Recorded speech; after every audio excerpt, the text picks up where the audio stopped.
Good evening. This is session 3 of our Framework of the Covenants. We're looking at the Mosaic Covenant tonight. And if you look at last week's cover, this was something I grabbed from a book. The diagram that I put on the front of this one is a very poor one that I made, but just to kind of walk through it, I see this more as a funnel driving us inward. That's like a framework. So we have the Adam covenant, and then the Noachic covenant, and then the Abrahamic and the Mosaic and the Davidic, driving us to Jesus. And here's why. If you look at how it is done, the covenant with Adam was with all creation. And then Noah, once again, was with, or Adam drove us to the need of this covenant with God. Noah was with all creation. Abraham was with all nations through this one family. Moses was a singular nation so that God could bless all peoples. Then David was with the king of that nation so that all nations could be blessed. And then finally we get to Jesus when it opens back up again so that all of creation could be blessed. Yes, sir? Is your camera on? Yes. Okay, good. Yep. I'm so glad to see the funnel pointing that way, towards the singularity of Christ. Which Down. Which is the way I'm teaching the class. So it makes a lot more sense than this. After I looked at it last week, I'm just like, yeah, that's going in the wrong direction. And so that's why because I really do think we just have to start with the broad, and it consecutively gets more narrow and more narrow and more narrow once again, so that in the Christ event. And then there's the contradiction that actually this is a message for everybody. Correct. And for that to be enabled, it has to go into the singular. Right. But once again, so that the funnel can go back out again. Mm-hmm. Exactly. Mm-hmm. I really do see it as the crux point in history. And that's what we're looking at. And just for a sanity's sake, and also so that we wouldn't have 30 pages in here, we should really look at chapter 19 in Exodus as well as chapter 20. And I'm just going to read chapter 19 to you just to get us into it, because then the covenant itself is chapter 20, where we have these promises of God. But I want you to hear what sets up the story so that we can get into that. And I'm reading from Altar. Once again, for the wonderful Altar Hebrew Bible translation, and from chapter 19 of Exodus.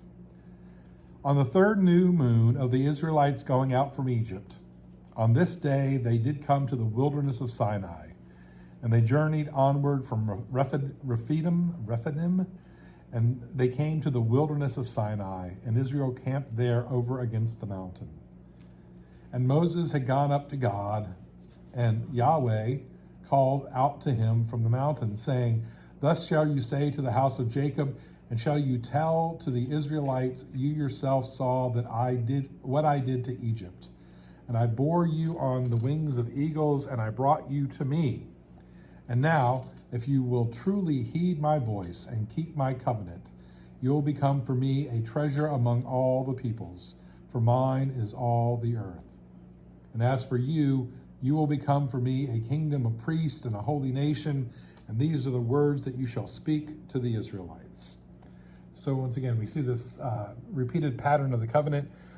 If you do this, you are blessed. And if you don't do this, you will be, that same pattern. And Moses called to the elders of the people, and he set before them all these words that the Lord had charged him. And all the people answered together and said, "Everything that the Lord has spoken we shall do." And Moses brought back the people's words to the Lord, Yahweh. And Yahweh said to Moses, "Look, I am about to come to you in the utmost cloud, so that the people may hear as I speak to you, and as well they will trust for all time." And Moses told the people's words to Yahweh. And Yahweh said and once again, he's saying Lord there, because they would never say the proper name of God. I'm just saying it so you know which one he's using. And the Lord said to Moses, "Go to the people and consecrate them today and tomorrow, and they shall wash their cloaks, and they shall ready themselves for the third day. For on the third day the Lord will come down before the eyes of all the people on Mount Sinai, and you shall set the bounds for the people all around, saying, watch yourselves not to go up on the mountain or touch its edge. Whosoever touches the mountain is doomed to die. No hand shall touch him, but he shall surely be stoned or be shot. Whether beast or man, he shall not live. When the ram's horn blasts long, they it is who will go up the mountain." And Moses came down from the mountain to the people, and he consecrated the people, and they washed their cloaks. And he said to the people, "Ready yourselves for 3 days. Do not go near a woman." And it happened on the third day, as it turned morning, that there was thunder and lightning and a heavy cloud on the mountain, and the sound of the ram's horn very strong. And all the people who were in the camp trembled. And Moses brought out the people toward God from the camp, and they stationed themselves at the bottom of the mountain. And Mount Sinai was all in smoke, because the Lord had come down on it in fire. And its smoke went up like smoke from a kiln, and the whole mountain trembled greatly. And the sound of the ram's horn grew stronger and stronger. Moses would speak, and God would answer him with voice. And Yahweh came down on Mount Sinai to the mountaintop. And the Lord called Moses to the mountaintop, and Moses went up. And Yahweh said to Moses, "Go down, warn the people, lest they break through to the Lord to see, and many of them perish. And the priests too, who come near to the Yahweh, and shall consecrate themselves, lest the Yahweh burst forth against them." And Moses said to the Yahweh, "The people will not be able to come up to Mount Sinai, for you yourself warned us, saying, set bounds to the mountain and consecrate it." And the Yahweh said to him, "Go down, and you shall come up, you and Aaron with you, and the priest, and the people shall not break through to go up to Yahweh, lest he burst forth against them." And Moses went down to the people and said it to them. And that's where we are. And so he's getting this word from God, and that's where we begin tonight, there with chapter 20. So recapping, if we have Adam, there was order created in Genesis 1, and then disorder with the fall. Noah, we have order fully removed, and the floodwaters came down, but then we have the restoration through the covenant with God. And then we start to see this pattern with Abraham. What was Abraham's big concern? What did Abraham want from God? An heir. An heir. Progeny. Yeah, I'm going to use alliteration tonight because it always helps me keep it in my head. But there's 3 things in these covenants with God that we see this repeated pattern. There's paradise, either lost or sought. Progeny, either wanted or promised. But it all comes back to the third P, which is presence. If you look at the fall, they were walking with God in the garden, and this whole story is about driving us back to paradise so that we can be in the presence of God, and we can be with God. And because we are creatures, part of that is the progeny, and part of the covenant with God is to hand it on to the coming generations. With Abraham, what was the sign of the covenant?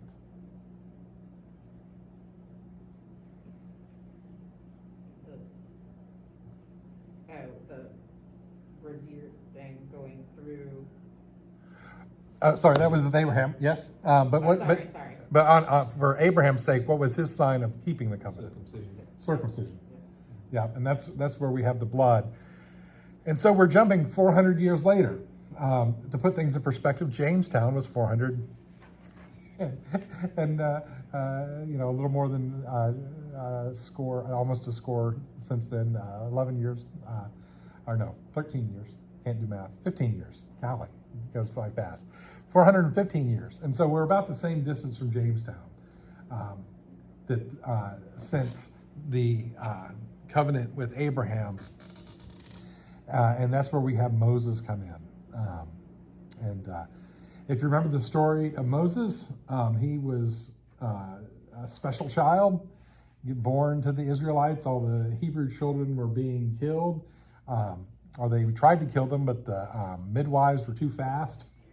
And they're like, yeah, they gave birth before we got there. Sorry, we couldn't kill the babies. And Moses was born in secret, and the parents did not want him killed, and so they set him in the river in an ark. Remember, the word ark means just vessel. So the Ark of the Covenant is a vessel for the covenant, the Ark of Noah, and he was put into an ark himself and put on the river, a basket with tar on the outside so that it would float. And a princess of Egypt found him and brought him home to be her kid. And that's why Moses has an Egyptian name and not a Hebraic name. But we see Moses seeing what is happening to the Hebrew children. They're being treated horribly. He strikes an overseer, kills him, and because of that, he is on the lam. He's running away. He's a prince, but he's not the king. He can't get away with murder. And so he runs away, is wandering around in the desert, and he runs into his father-in-law Jethro, who provides him with a wife. And he sees the burning bush, and God says, you need to go back to Egypt and deliver my people. He comes up with all these excuses. And it's like, finally God just says, go. If you stutter or whatever the reason is why he can't speak, it's not really clear. He said, Aaron will speak for you. There's a fascinating bit right before we read tonight about how his wife reminded him of the covenant with God and circumcised the child so that Moses doesn't die. You need to keep this covenant too, Moses. Oh yeah. And so we have him going back. And then we have one of the most horrific stories in the Bible, the 10 plagues. As folks that teach and preach grace, it's really hard to think of this God of vengeance coming down. If you look at the 10 plagues of Egypt, it's fascinating, and that a lot of them build on the one before. And so they make logical sense. I didn't pull that out. I should have a list, especially after I've had a nap. But every one of the plagues builds on the one previous to it. So when all the rotting carcasses are out, that makes sense that flies would emerge. And until we get to the final plague. Anybody remember what the final plague was? The taking of the firstborn.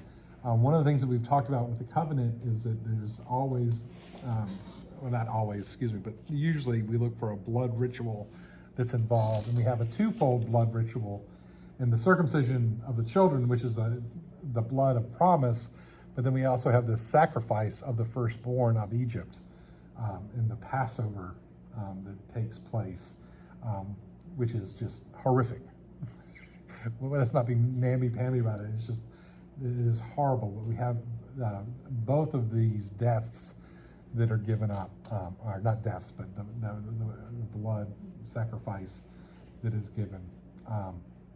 And so we need to take that into effect. And so we have 3 moons later, so about 3 months, since they crossed through the Reed Sea. It's just fascinating that it says the Red Sea in most of our translations, but actually it's the Reed Sea. So the Red Sea is where the Suez Canal cuts through. They say that's wonderful scuba diving and snorkeling there. I've never been to Egypt. I'll have to take their word for it. But the Reed Sea is up in the delta where the Nile River meets the Mediterranean. This is before the Suez Canal. And the Reed Sea was actually where it was a tidal flat.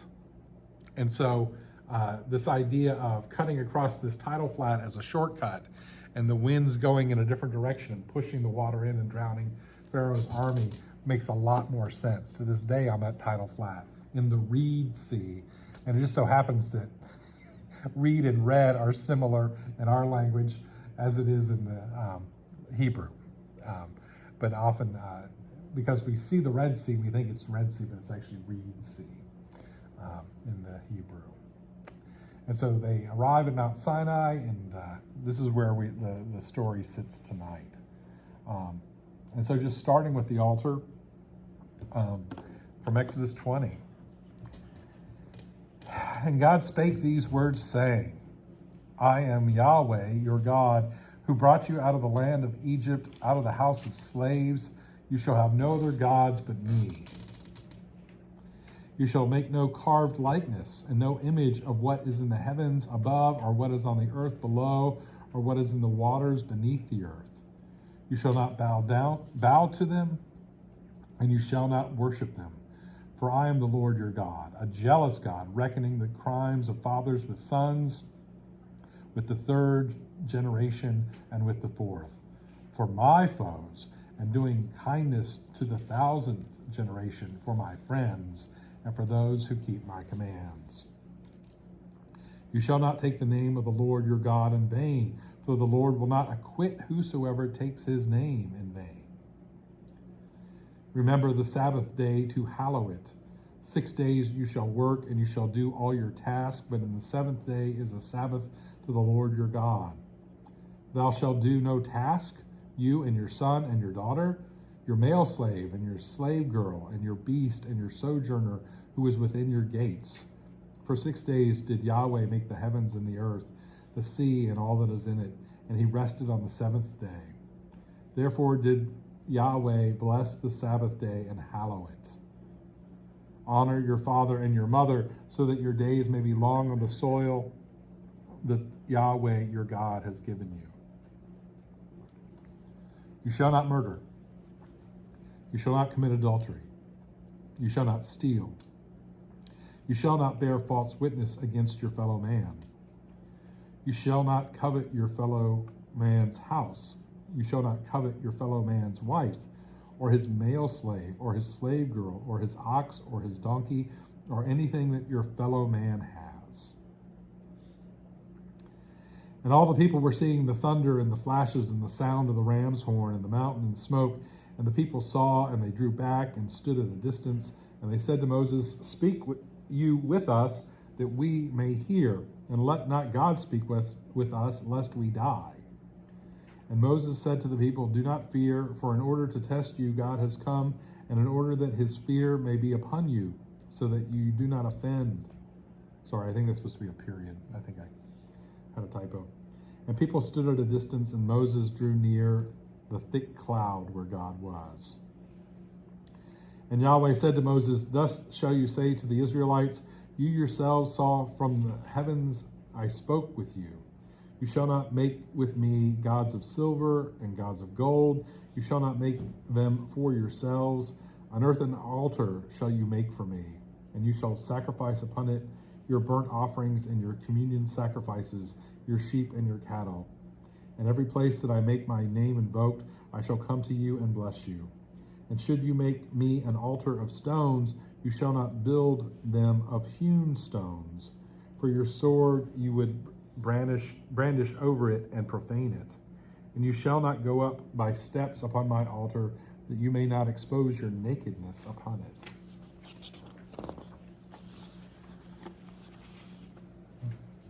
So, what do we call those? Ten Commandments. And as we hear those, it can seem a bit confusing, but as we look through them, these are about how to live with God. And the first of the commandments are rules about God. And then the other rules are about how we get along with one another. Of the 623 laws, I think there are, they are based off these 10. But these are the basic rules on how we live with God and with one another in community. And this has been the foundation of Western culture since then. Just to break it down. Before I jump in, any questions, any thoughts, responses to that? What's strange for us is the idea of making a covenant with a nation as distinct from people, as you did good and you didn't. I mean, if I'm a member of a nation, why should I be blamed for what someone else does, or vice versa? Mm-hmm. If someone else, what I'm saying, the idea that the lack of the nation that's distinct from an individual is to us very alien. Right. Well, especially in post-evangelical It's very un-American. culture. Yes, we want to. I'm a self-made man. I'm going to pull myself up by my bootstraps, and it isn't that way in Scripture. If you look at in the Book of Revelation, even, which is very late in its development, the promise of God is that the gospel has been proclaimed to all ethnos, all peoples, or nations is how we would describe it, a cultural unit with a distinctive language. We get the word ethnic from ethnos in the Greek. But you're right, Ian, it's a very different thing. You will be a holy priesthood. If you remember in chapter 19, it talked about you all will be priests. And this holy nation has been set apart to be the priesthood for all of the world. And it's a very distinct and different perspective. And related to that is the issue of boundaries. Some people be half in the nation, half out of it. There may be visitors, are they half in, what I mean? Mm-hmm. Again, in America, there are some people who are, it's not quite clear. There's no rigid boundaries. So the concept of a nation or a people is very difficult to handle. I mean, if someone does commit murder, what do we do about it? I mean, I didn't do it. Right. But the nation had, and where do you take it? Right, it's the responsibility of the nation to do what they need to do.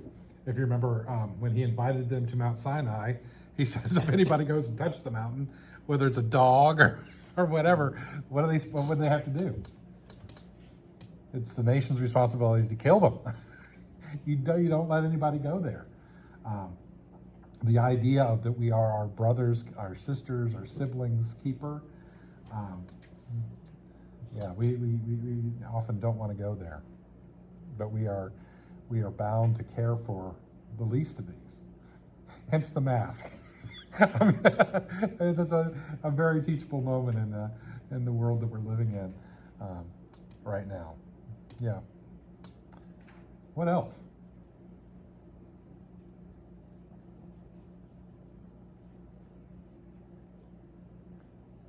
Just his simplicity on some of them, that they don't need lots of explanation. It's just don't commit adultery. Period. Right. I don't need to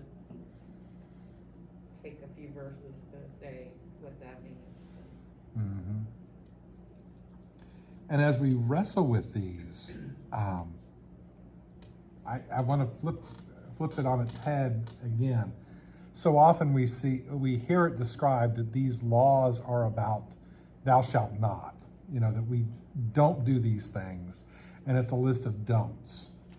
And it's easy to read it that way, but I liken it to, I don't cheat on my wife because this says not to cheat on my wife. But it sets this boundary for me that says, I am not loving to my wife if I cheat on my wife. I am not loving to God if I don't recognize the Sabbath. I am not loving to God if I take God's name in vain. I cheapen that relationship. I'm not loving to my neighbor if I kill him. I am not loving of my neighbor if I covet what they've got and want it for myself. I'm not loving of my neighbor if I don't tell the truth in my dealings. It's a very different perspective of don't do this, naughty, shame on you. It really is coming back to, if we're going to live in love and a covenant relationship and the covenant fidelity, the Hebrew word for that is hesed, and as we go into this covenant fidelity, God is honest and covenanted with us. When God called them out of Egypt, it was because of his promise in the Abrahamic covenant. If we remember the covenant from last week, he said, 400 years from now, I'm going to come and get you. And God shows up, and to make that happen is where we get this horrific story of the 10 plagues on Egypt to keep his end of the deal. He is driving all of history towards this pivotal Christ event. And to do that, he had to make that covenant with the family, that became a covenant with a nation, which becomes next week a covenant with a lineage, so that we can keep driving the story towards the Christ event. And we really do have to see it in that perspective. And instead of a list of thou shalt nots, think of it more of as the list of why on earth would you? If you are going to be in this love relationship, you really do need to keep these bare minimums. And if you're tested or tried with any of these, this is the reminder, oh yeah, I don't go there. I don't let myself go there. Now what becomes, and by the time we get to the Pharisees in Jesus' day, it's far earlier than that, but especially it's more explicit there. If the law is the wall, they have built a moat and then a hedge around that so that they can't, and so it becomes this game of rule keeping, and that's not what it's supposed to be about at all. The covenants are all about this love relationship, that idea of presence. How do we keep God's presence in our lives? And that's what it repeatedly comes back I to. think it's interesting that the first commandment, which is not, to us, so to speak, is number 4. Remember the Sabbath day? And I've worked in Muslim countries, and they take that very seriously. Yes. And the Jewish people, of course, we were in Israel 2 years ago. Boy, they shut down, Yep. when sunset. We don't. Right. And it's not just a matter of taking a day off work, which is not a bad idea given the 24/7 internet, blah, blah, blah. But also, it's not just lazing around, it's, going to church and, study, sort of, meditating even. That's just, we've somehow lost that one. Yes. Well, I remember when the blue laws were let go of in the early 80s. Am I remembering that right? And when that shifted and things were able to open up on Sunday. And it was different. Yes, sir. At the drugstore that I worked in when I was in high school back in the 60s, we could sell a camera, but we couldn't sell film. Okay. There was work to be done. Right. Interesting. Very fine points. The Sabbath day also becomes a day of your nation, whatever Right. your tribe is, You can reconnect that day if you're not caught up in soccer and whatever else that comes your way. Mm-hmm. And if you look at how these are structured, it really is in juxtaposition to the cultures that were around them. He brings us out in the footnotes. Let's just start at the top. So the first thing is, I'm keeping my promise. Now it's time for you to keep yours. I brought you out of Egypt like I promised Abraham 400 years ago that I would. You shall have no other gods beside me, excuse me. Now, once again, he doesn't say that there are not other gods. He's just saying that I am the God of you. You are my people. At this point in the understanding, this was not an understanding of monotheism. We hear that because that's the way we hear things, but that's not what he was saying. That's not how they would have understood it. They were saying that Yahweh, this singular God, was making this covenant with a singular people. We develop to the idea that there is only one God. That's much later in the theological development of these people. And a lot of it has to go back to the Babylonian exile. In the Babylonian exile, they thought there were many people, when they were taken off to Babylon to be in Babylon, they would pack a sack of dirt and put it on the back of the donkey so that God would hear their prayers. Because they were really terrified if they were not connected with the haaretz, the land, that God would not hear their prayers. Remember, even the word for human comes from the dirt. Adam from Adamah. That play on words that we lose. Once again, I translate chapter 1 as earthling from the earth, just to get that same feel of what the Hebrew says. But when they get to Babylon, it's when they develop the Synagogue Movement. And that if you had 10 men, you could come together and you could create a house of prayer. And they start to move away from this idea of that God has to be connected to the dirt, to the actual land, that God can hear their prayers in Babylon. This is a huge leap that we just don't pay attention to because we hear it with monotheistic ears. And so when they come back from Babylon, we actually see a drastic development in that every town would set up a synagogue. You don't have to go to the temple to pray to God. You don't have to go to the high holy places. I look into the hills, from where my help comes. My help comes from the Lord, the maker of heaven and earth. But these high holy places that were set up, and you'll see that with the Judges and other Old Testament scriptures, that it's not necessary to go to these places, that God can hear you wherever you are, and that you can set up a synagogue with and once again, it comes back to community, like you were talking about. This is something that's done as a nation. But if you have these 10 men, that's the least. And if you remember Abraham and Lot, when they were in Sodom and Gomorrah, and they were going to destroy it, and he goes, if I can just get down to 10, if I can find 10 righteous people, do you promise me you won't kill them? And God says, yeah, find 10. And so I've always understood it that that's the way. I need to do a little more research. Don't take my word for it. Once again, but that's where I've always got that number of 10, that if you can find 10 righteous men, that God will hear your prayers. And that's, and then we have the synagogue movement that comes back. They bring the synagogue movement back with them into Israel when they come back. And so that's why we have the synagogue movement, which is where Jesus prayed and taught. The early church was kicked out of the synagogues because they were saying that the Messiah had shown up, and there were people who had real issues with that. But when we see all around the Mediterranean world that the early church would go in to find these believers who knew the story and knew what we were trying to get towards, and they were able to teach and preach in the synagogues because they already had the backstory. And so this is a big thing. So when God says in the first commandment, don't have any other gods but me, that shows that ancient understanding that other nations would have other gods.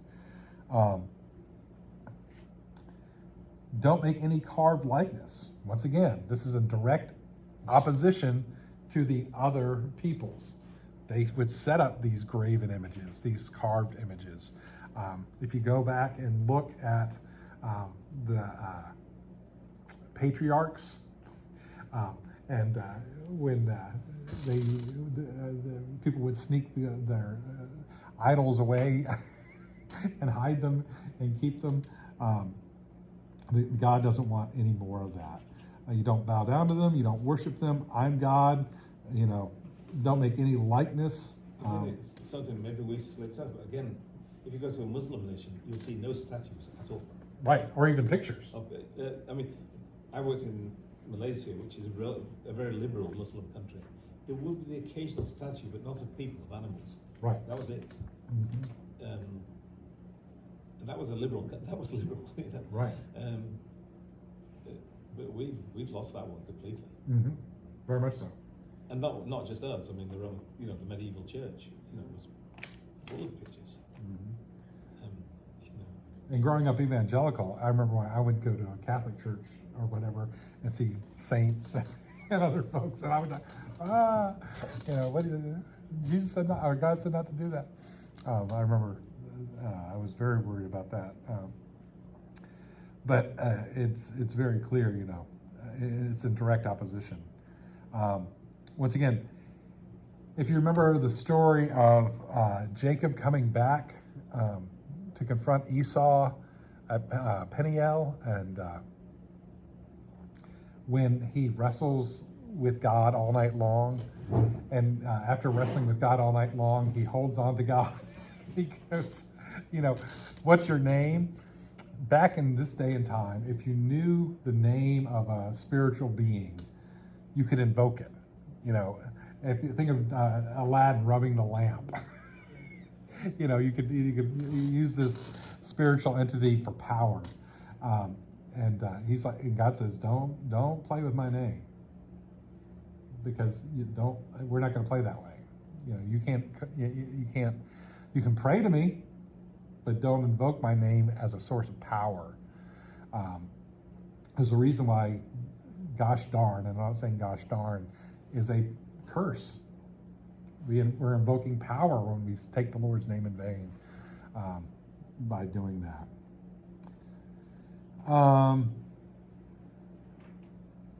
Sorry. There was one thing I need to jump back a verse, 3 through 6 there. When it talks about, let's turn to the footnotes, sorry.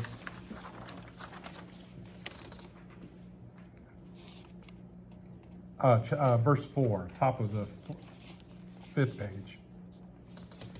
The heavens above, the earth below, the waters beneath the earth. These are the 3 realms of the biblical world picture, each duly registered in the first creation story. So if you remember, the earth was like a flat plate, and then there was waters under the earth holding it up, and then there was the dome of the sky, the firmament, and there was waters above. That's why the sky was blue. If the Lord in his initial proclamation announces himself as the God of history who brought you out of the land of Egypt, here the language implies that he is equally the God of the cosmos, not limited to one of its realms. In contrast, for example, to Aten, elevated by Akhenaten over all other gods of Egypt, but still a solar deity. So Aten was a monotheistic subset of Egyptian gods. So like Ra was the sun god. Well, Akhenaten comes in and says, actually it's Aten, and it's only Aten who's the god, and that's where Akhenaten comes in. If you know your Egyptian history, they were really upset with Akhenaten, and they scratched Akhenaten's name off everything that they could. If you've ever watched the History Channel shows on Akhenaten, fascinating stuff. Going on, in Canaanite mythology, as in the corresponding mythologies of other ancient peoples, different gods presided over the different realms of creation. Baal, or Baal, over the land, Yam over the sea, and Mot over the underworld. The invocation here of pagan pantheons urges strongly that the ban against fashioning images is a ban against cultic icons. You shall not bow to them, and not as some currents of later tradition concluded, a comprehensive prohibition of image making. Here, once again, we see this struggle with our God versus their gods. If you remember, we talked about with Abraham's binding of Isaac, the cultic practices of human sacrifice. Very well could have been what he expected needed to be done to show how much he loved God, and God said no. We're not going there. And that's why the binding of Isaac is always that mosaic behind the Torah, that God does not require that of us.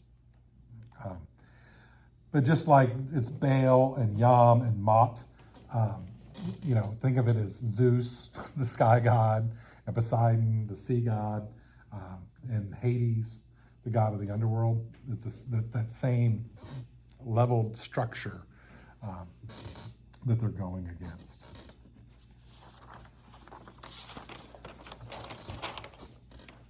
Oh, golly. Sorry. I swear I'm going to get done. But we talked about the power in names, verses 8 through 12. The Sabbath day. This is another huge thing. When they're wandering through the wilderness, what does God provide for them so they can survive? Manna. And if you remember, the word for manna is, what is it? What's it? It's literally what it is in the Hebrew. We still don't know what it is. But on the Sabbath, the night before, on the day before the Sabbath, was the one day that manna would last 2 days, not 1 day. And this echoes back to this understanding that God is going to provide everything we need, just like with the binding of Isaac. Jehovah Jireh, Yahweh Yireh, God will provide. And if we have this understanding that God is going to provide for us, then we don't have to be like everyone else and work 7 days a week just to live. It's a statement of faith to say that we can take a Sabbath, that we have enough to take a day off and dedicate it to God, because God has dedicated the rest of the week to us. God has given us 6 days when we can do the work, and we need to give God 1 day that we can set aside to commit to God. And it's also for us. It's not that God needs us to worship God. It's that God knows that we need to worship God. You know, it's not self-serving, even though it's duly deserved, but it is about us needing to say, as a statement of faith, I can live on the 6 days that I work. Why do we give a tithe to God, which is supposed to be 10%? Now it's just become a generic term for what our gifts are. But that we give a tithe to God to say that I trust you enough that I can live on 90% of what I earn. It's both of those are faith statements. But I love how they tie it back to the whole story. And like Ian was bringing up, everybody takes a day off. We're all going to sit a spell, whether you believe or not. We're all going to be respectful.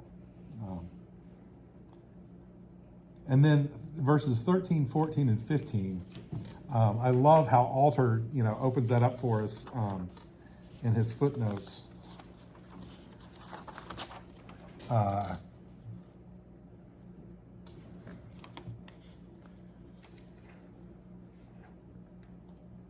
You shall not murder, you shall not covet.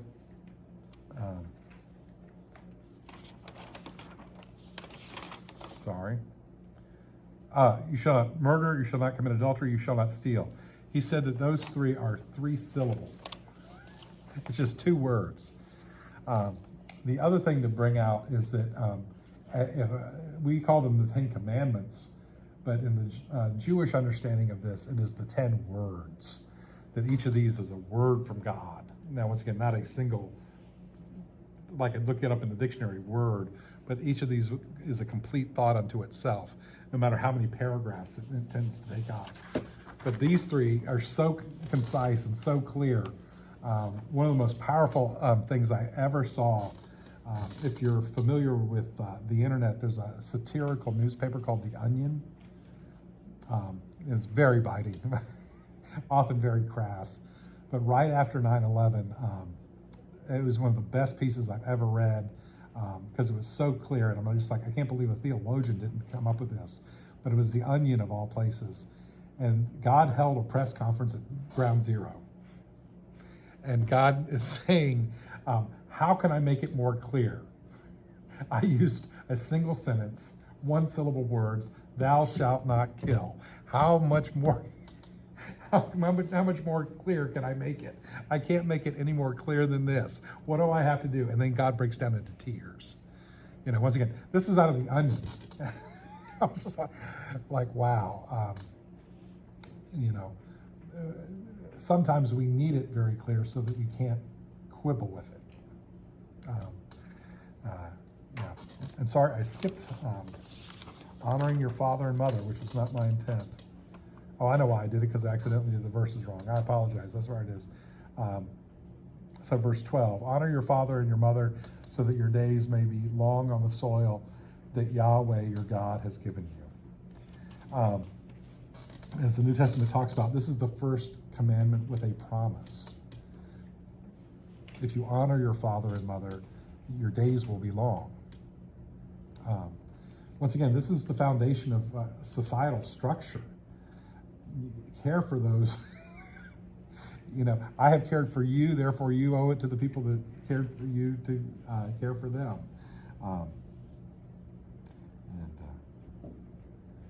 But once again, it's not just your individual days, but as I'm going to keep bringing it up with Ian's because it was so important. As a nation, the way we care for those who are the most vulnerable says a lot about who we are. Verse 16, you shall not bear false witness against your fellow man. You know, if we don't deal in truth, and in the last few years, more and more, that's just, that one's come home to roost. You know, we have to be, the foundation of our society must be in speaking the truth with one another and living in that. And then coveting. Do not covet your fellow man's house, or your wife, or his wife, or his male slave, or his slave girl, or his ox, or his donkey, or anything that your fellow man has. Once again, as we covet, the Hebrew word he gets into in the footnotes is desire there. That really does start tearing apart the underpinning. Yearn for, desire, even lust after. The usual sense in the post-biblical Hebrew are simply to want. But here in 34:24, it clearly suggests wanting to possess something that belongs to someone else. And so the King James Version rendering of covet still seems the best English equivalent. The attempted legislation of desire is problematic enough for Abraham and Ezra to devote what is almost a miniature essay to the subject in his commentary. I think that was supposed to be Abraham ben Ezra, sorry. His solution is along the following lines. Desire itself cannot be absolutely legislated, but we all learn to condition ourselves as to what is realistic desire and what has to be confined to the realm of mere fantasy for both moral and practical reasons. A peasant, Ibn Ezra argues, perhaps a little too confidently, may be struck by the beauty of a princess, but knowing she is inconceivably beyond his reach, he will not covet her or lust after her in his heart to go to bed with her. You know, it's just like, you know, you can look at the menu, just don't order. To use a crass example. Yeah. Anything on the 10 words, the 10 commandments? I do have one question about the language. About 9 lines up on the 4th page, right in the center. Yep. In the last line under number 2. I think there was a. Oh, you're right. There we go. Thank you. So that should read. Convention. Yes. What is to follow is a convention of ancient Near East royal proclamations. Thank you. Yes. Sorry, just so you guys know, we are using technology, and sometimes it falls flat on its face. But if you take a picture with your iPhone of a page of text and tap on it, it will copy and paste text now, which is the only way we can get this done every week. Because unless we just photocopied it, but that's how we were getting it in here. So thank you. We try to catch all those. I don't catch them all. I don't mean to, but No. the word one caught my eye. No, as it should, especially capitalized like that. And like I said, I tried to catch all of those, but I missed one. Thank you. And if it weren't for that, I don't know what we would do. We wouldn't be using altar. Yeah. All righty.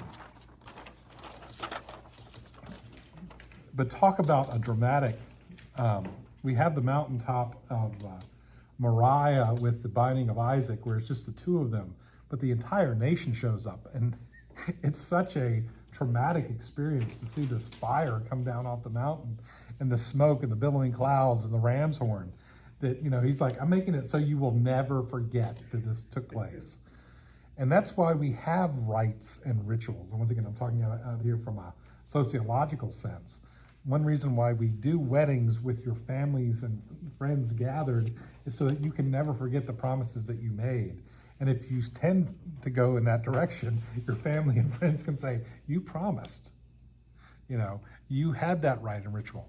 The reason why we gather together for baptisms, it used to be before the 79 prayer book, I would be asked to do private baptisms as a priest.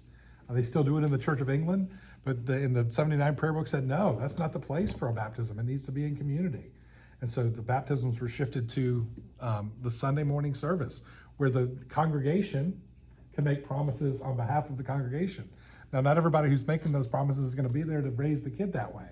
But as a people, we are making a promise that we, the church, both present and not present, are making these promises on behalf of the church universal to raise this child in a Christian upbringing.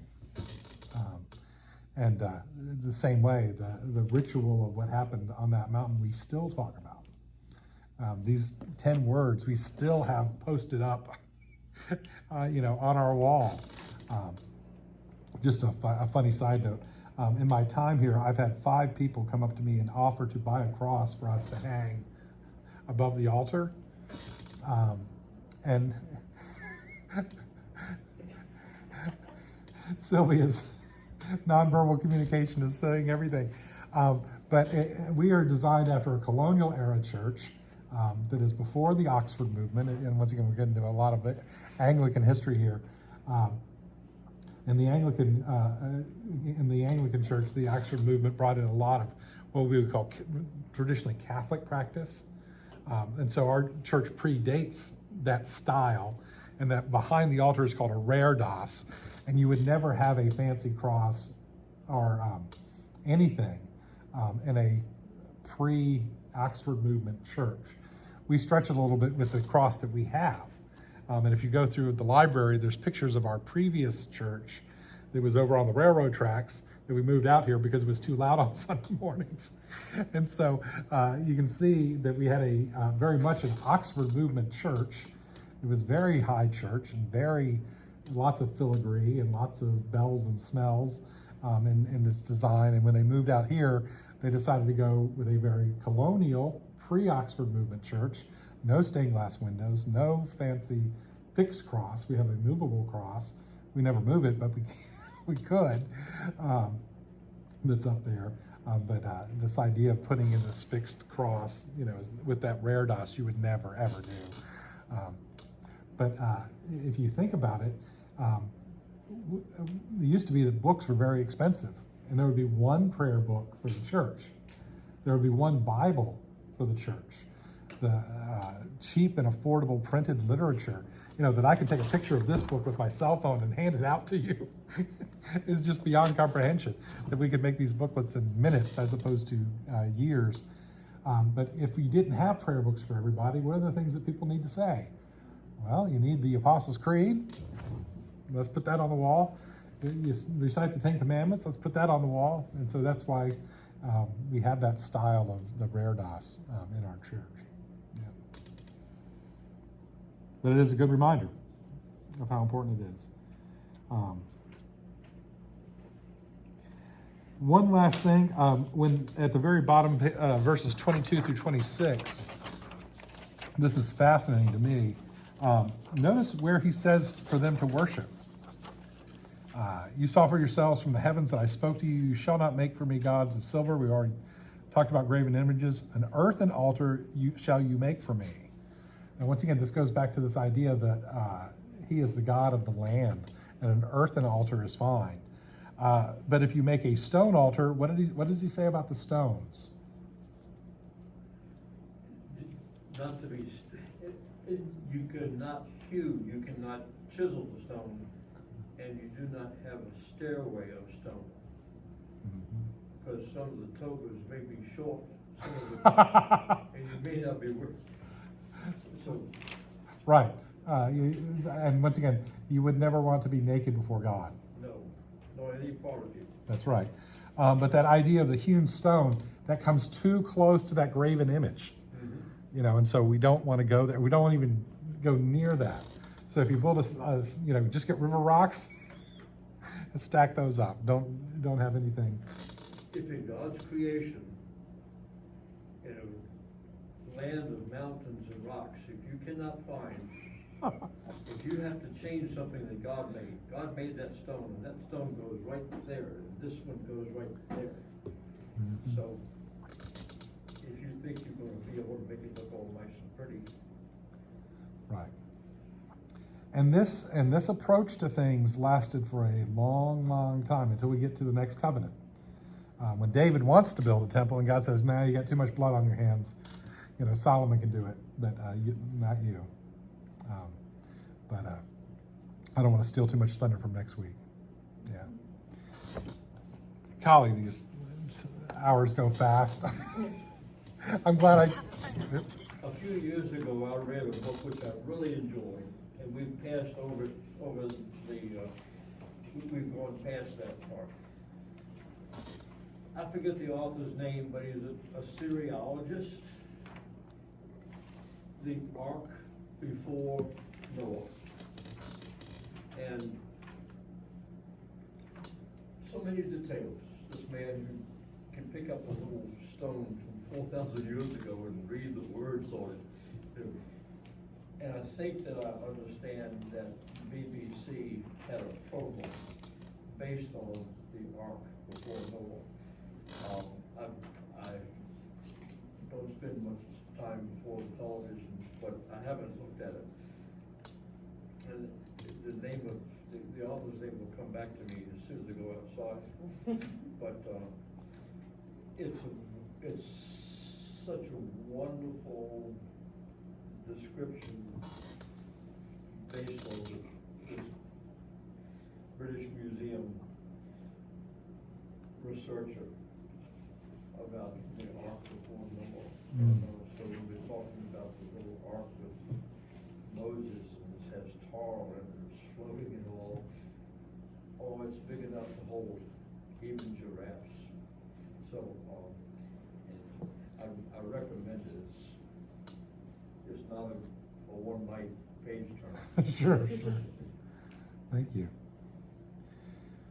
Well, this is the covenant we say with Moses, but it's really with the nation of Israel, those that wrestle with God. And so, once again, I hope that you'll continue to keep this funnel idea as we move towards next week. Well, next week, like I said, will probably be the shortest week where we look at the covenant with David. But then we'll do Jesus and the final covenant, Revelation, that last week. I wish we had 7 weeks to do it, but we don't. Lent doesn't work that way. But this has been a joy. Thank you, guys. Any last thanks? Very good. Well, thank you for being with us.